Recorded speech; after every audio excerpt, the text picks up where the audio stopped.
I'm going to tell you a story about my grandfather's foot. James Scott was a bright, intelligent man, and it's his birthday this week. He's 110. And he was a very active man, and during his career, he spent 20 years in the Navy. And this is Jimmy. And Jimmy was in what's called the Special Boat Service. And their motto is, by strength and guile. And Jimmy certainly had that strength and that guile. But after leaving the Navy, unfortunately, he started to suffer from angina, which is basically where the veins going into the muscles around your heart don't function too well.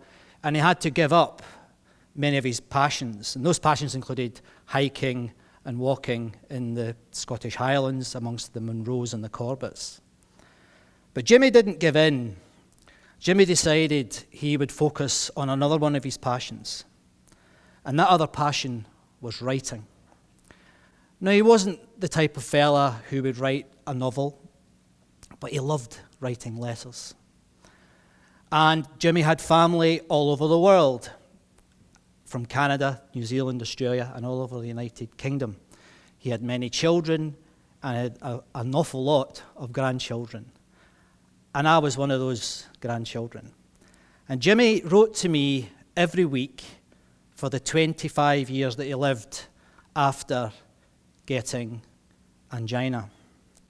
He wrote so many letters that I have them here, and this is my grandfather's foot. Now, the thing about these letters is that if you pick one of these letters up, you can feel his hand.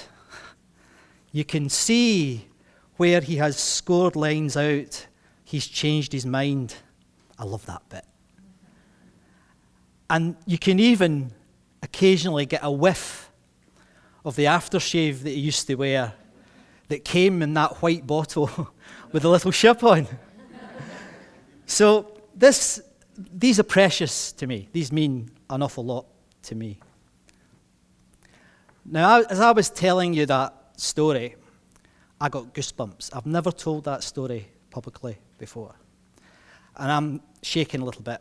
I've got a reaction to what happened. Have you ever wondered what causes goosebumps? Well, goosebumps are a legacy from a revolution. They're something that developed, we think, as a response to fight, flight, fear. We've heard that sort of story many times before.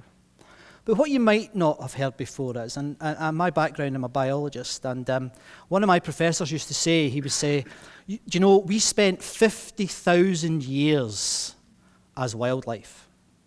We were just the same as everybody else. And like your cat, you know when your cat has a fright or your cat has an interaction with another cat, they sometimes puff themselves up. Well, 500 generations ago, we were like that. With a bit longer hair, we didn't have nice shirts, but we're basically very similar to what we are now. So these reactions, I call them reflexes, they just happen. And sometimes we don't know they're going to happen. I couldn't have predicted how I was going to react to Jimmy's letters there. I didn't know that I would get a bit wobbly telling you the story. One of the great scientists summed it up beautifully, what it was like living during those 50,000 generations that we were wildlife. Carl Sagan said, we lived in a demon-haunted world. So we were always looking for things around us that were maybe going to give us a fright, maybe going to change. Now, the monsters have changed, but your face is still the same. Your face is a change detector device. It's made to spot stuff. Have you ever thought about it? Your eyes, your ears, your mouth, everything. Everything. Your ears, it's about spotting change. And it's particularly good at spotting unexpected change. And it is interesting when you think about it, if you hear a loud bang, you flinch. But it was only a car exhaust. But if that had been an AK-47 firing at you, that flinch could have saved your life. So these inbuilt reflexes are actually really, really important. Now, as I said before, we have different demons in our lives today. I call these weapons of mass distraction. And they're run by companies who are masters of manipulation.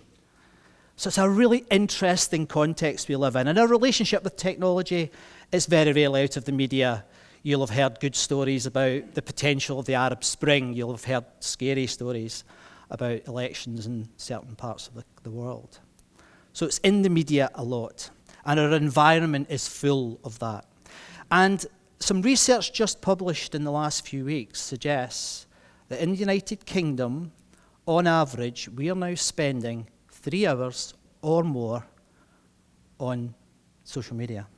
3 hours or more. Half of us are spending more than 3 hours a day on social media. Now, there is much talk in the media about how our attention spans are reducing. I don't buy into that. I think the science behind that is quite shaky. I don't know how they could measure it accurately, and never mind go backwards and measure historical attention spans. I don't think that's actually possible. So I think there's a bit of hype around this. However, we are drawn to this technology, and I think that is true. The data supports that. And the artificial intelligences and the algorithms behind that pull us in to the technology. And many times we can't help ourselves. And remember the face I described earlier. I think that relationship that we develop with the environment over the 50,000 generations makes us look at things that we wouldn't necessarily want to look at, like kittens, like the Kardashians. And I have a theory that the reason that we are drawn to some of these reality shows is because they're full of unexpected change.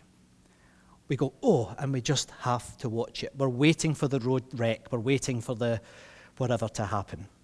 Maybe the reproduction thing is higher in our senses than we thought.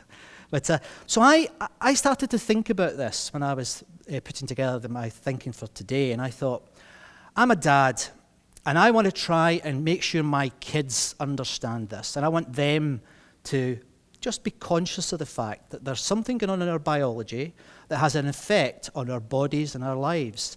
So I sat down with a friend of mine, and we've come up with a monster to try and describe what's in the environment today. And I call that monster the chronophage. And the chronophage is the name, if you break it down from ancient Greek, it's chronos and phage, and that means it's the time eater. So this environment that we currently live in is the environment of the chronophage. Oftentimes, that chronophage will know us better than we know ourselves. Clicks leave clues. These companies, these masters of distraction, these masters of deception sometimes, often not deliberately, I have to say, but they know, they can detect your personality type, etc., etc. But I'm not going to go into that in great detail today. But we still live in a demon-haunted world, and the demon is the chronophage, things like Facebook, things like Instagram, things like TED. They pull us in, and it's very difficult not to be pulled in by them. And there's a serious consequence to that. And that consequence is the impact it has on our free will. For many years, psychologists have talked about how we are puppets to influence, puppets to power. And I think there's a danger at this point in time that we are becoming puppets once again and to a deeper level. As I said, I'm a dad. I've got 4 children, and one of my favourite movies for the kids is the film WALL-E.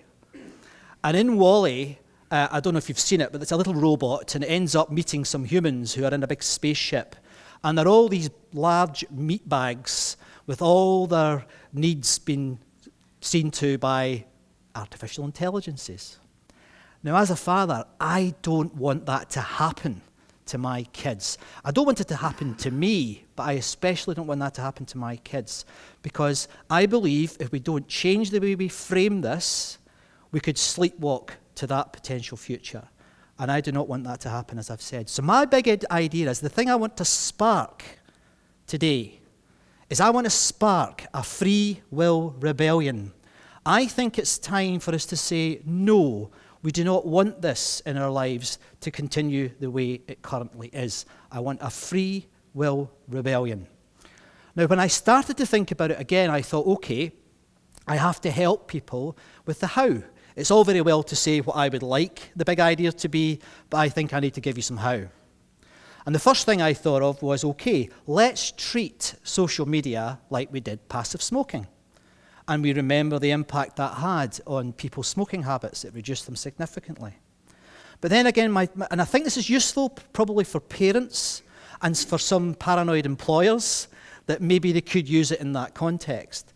But I think that's just a sticking plaster. I don't think that's the solution. So again, I thought, okay, what else is happening in the world today that I think we could do something to cause this rebellion to really happen? I think what we need to do is become activists in this field. I think we have to demand change from the technology companies. Now, 5 years ago, and just 5 years ago, it would have been like trying to stop a tank with a feather. You couldn't change them. But today, the marketplace is changing.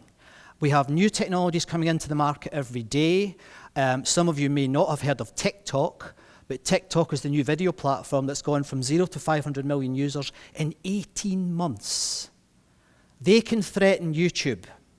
The market is different, and if we as consumers say, I am sorry, I am not happy with you taking my attention the way you're taking it and sharing my data, etc., I believe we can actually begin to change things. And what I would like to see is a much more human perspective in the way they design their technology. And another idea I've had that I thought, okay, what would really hurt technology companies? What would drive change? Well, what would drive change is, of course, money. And I think it's perfectly reasonable to say to them, my attention is my prime resource. My time is not a commodity for organizations to use.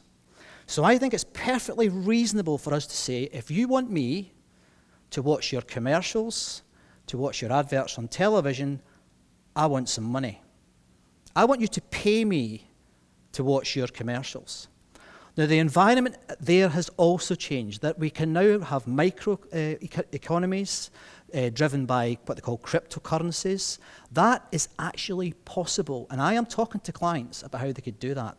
And clients are fascinated by that because they are competing with all the other weapons of mass distraction to try and get my and your attention so that you and me will buy their goods. So I think this is something that we could change in the environment. More exciting than that, though, is if you go back to where I started about when I used to work as a biologist, the human brain is not like a computer. That is not a helpful metaphor. The human brain consists of almost 90 billion brain cells, each one as complicated as a city. 90 billion brain cells, each one as complicated as a city. We are wonderfully complex, analog, natural intelligences. We are not pipes with electrons shooting down them or down light going down fiber. That is not what human beings are. And I believe in that context, the future is certainly going to be analog. To help that and to bring it together, there's a quote that's often attributed to a great management thinker called Deming. It wasn't Deming. What was said, what the quote says is that if you do not have data, you are just another person with an opinion. Well, I want to make that into a couplet.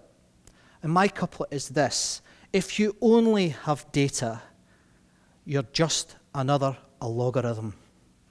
So please remember my grandfather's foot.